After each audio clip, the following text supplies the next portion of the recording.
I think with ARH, the biggest problem was everyone was really disappointed it wasn't Apache. Before last week, I didn't really have much of an impression. I just thought it was sort of like a sorry sister to a Apache. Yeah, that's all we got told ever since I joined. It's nowhere near as good. It's got less capability. Everyone said, why did we get this? Yeah, my impression of the Tiger prior to it coming here was pretty much just as a reconnaissance type helicopter.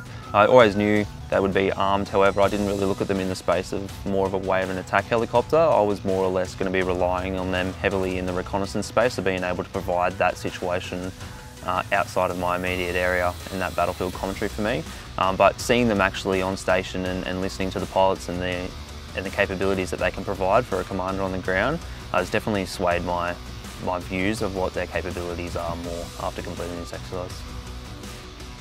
Actually having them there and talking to the pilots one-on-one and realising how easy it is to communicate with them and actually get eyes on target with the weapon systems and the sights that they have and how advanced they are. So you can really talk to them very clearly and easily and identify what you're trying to do, and it just makes it a hell of a lot easier than trying to mimic it whilst you're doing it dry.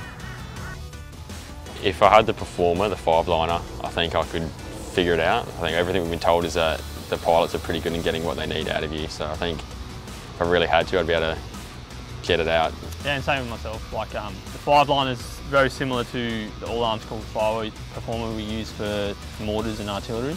So going off that, it's just an extra line.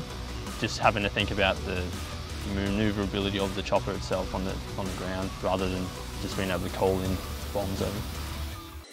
The primary brief that was given to us was the capability of the Tiger, so what it can actually bring to the battlefield, but more of a perspective towards an infantry platoon and what it can provide for them on the ground, so in the way of weapon systems and sensors. So what sort of weapon systems that they can actually bring to the battlefield and the sort of targets that they'll be looking at employing those weapon systems on. So being able to provide that battle space commentary for the commanders on the ground and letting them know the enemy picture outside of their immediate area to give them a bit more of a situational awareness. They briefed a couple of capability shortfalls that they're hoping that'll come in with the next airframe, being with operating with UAVs and operating in the digital space, being that a lot of stuff we're doing now as Joint Flight Observers, sending digital messages to airframes, particularly F-18, and doing our controls digitally.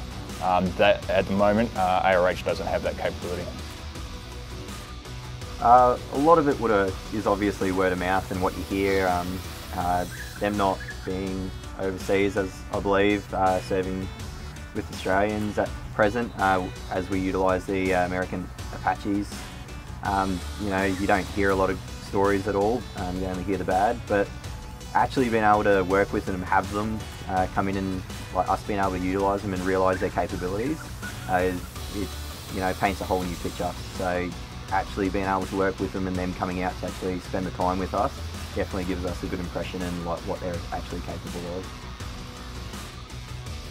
I think the biggest change would be, after we got the briefs about it, how enthusiastic the officers were about using the Tigers and the actual capability that they sort of presented us and get, oh look, this is what it can actually do, instead of just hearsay about comparing it to the Apache, so yeah, that's good. So everybody was comparing it against Apache, where in actual fact, Tiger brought a lot of the same capabilities. It was just a matter of understanding how they actually employ them and use them properly. Definitely makes you feel a lot safer, like being in the vast training area and knowing that there's an attack helicopter flying over the top of you. Of course, that would give a huge impression on the enemies, thinking the firepower that's in the sky, that we have the capability to rain down on them.